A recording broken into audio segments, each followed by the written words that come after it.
자, 이번에는 식물의 호흡입니다. 자, 호흡이라는 건 식물과 동물 모두 하는데 얘들은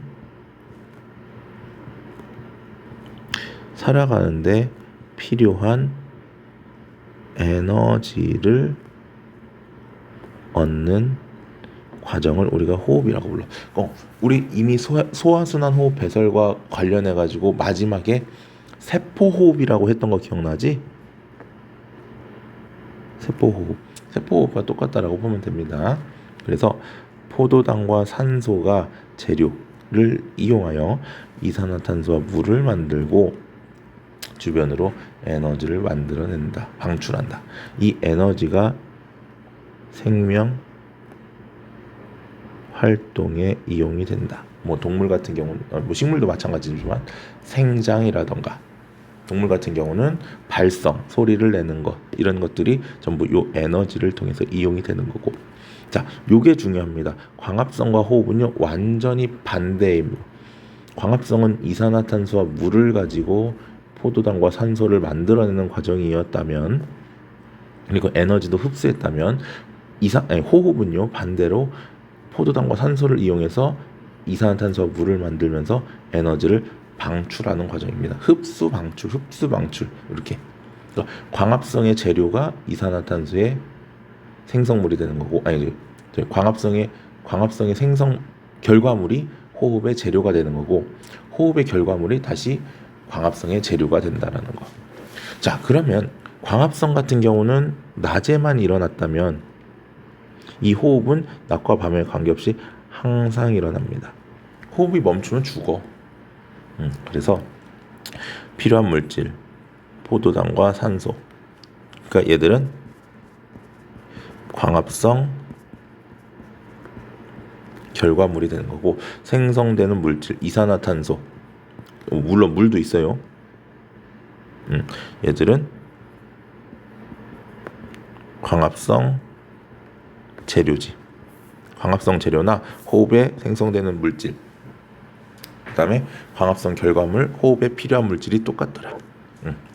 자, 그래서 하나는 시금치를 넣어놓고, 자, 얘는 어두운 곳에 둡니다. 그 이유는 광합성을 못하게 하기 위해서. 그리고 얘는 아무것도 없어요. 그리고 여기다 석회수를 놨더니 요 녀석이 어떻게 되겠어? 뿌옇게 흐려집니다. 자, 그 얘기는 뭐가? 이산화탄소가 발생했더라. 그러니까 아까 호흡의 결과물인 기체는 꺼져가는 향 또는 향불을 갖다 댔었지만 광합성 결과 기체를 확인하기 위해서는 향불을 갖다 댔지만, 이 호흡의 결과 기체를 확인하기 위해서는 석회수를 갖다 놓으면 됩니다. 그래서 이 광합성과 호흡은요, 광합성은 엽록체가 있는 세포, 주로 잎이었고, 호흡은 모든 세포, 얘는 뿌리, 줄기, 잎 상관없이 모든 세포에서 다 일어납니다. 그리고 일어나는 시기는 낮에만 일어나지만 얘는 24시간 항상, 편의점 같은 거예요, 편의점.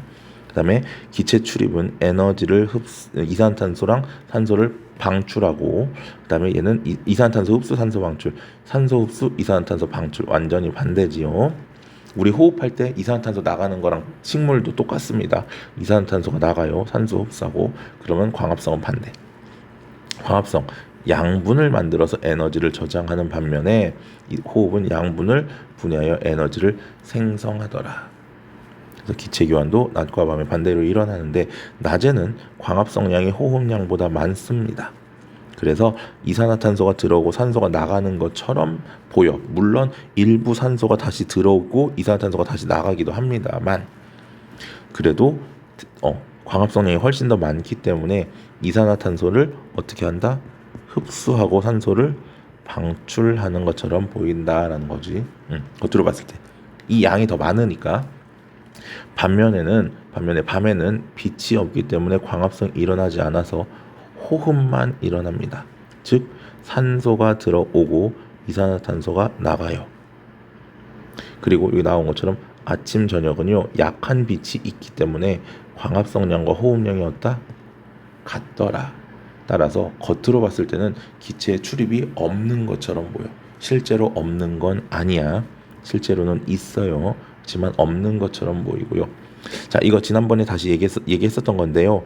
엽록체에서 광합성으로 만들어진 포도당은 잎에서 사용되거나 일부가 녹말로 바뀌어 저장이 됐다가 설탕으로 바뀌어 밤에 체관을 통해 각 기관으로 운반이 되고 다시 여기서 사용이 될 때 녹말 형태로, 즉 사용하고 남은 양분들은 뿌리, 줄기, 열매, 씨 등에 저장이 된다. 녹말 형태로. 뭐 꼭 녹말이 아닌 것들도 있지만 대부분은 녹말 형태로. 그래서 포도당, 녹말, 설탕, 녹말. 요거 기억해 두세요. 설탕. 그래서 포도당, 녹말, 설탕, 녹말 이렇게 기억을 조금 해 두시면 좋겠고요. 요 환상 바퀴 실험이라는 것은 체관을 벗겨내는 거야. 체관이 밖에 있거든. 체관을 벗겨내면 위쪽에서 잎에서 만든 양분들이 아래로 못 내려가니까 요 위에 쌓여, 두꺼운 부분에. 그래서 위쪽이 이렇게 볼록해지는 그런 현상이 이 환상 바퀴 실험입니다. 결국은 얘들은 체관을 통해서 영양분들이 위에서 아래로 내려감을 알 수 있다라는 거지. 자, 이렇게 해서 식물에 대해서 두 번에 나눠서 얘기를 했고요. 남은 수권이라던가 비열 등은 다시 또 선생님 강의 찍어서 올릴게요. 수고했어. 이것도 다시 꼭 정리하고 문제 푸셔야 됩니다.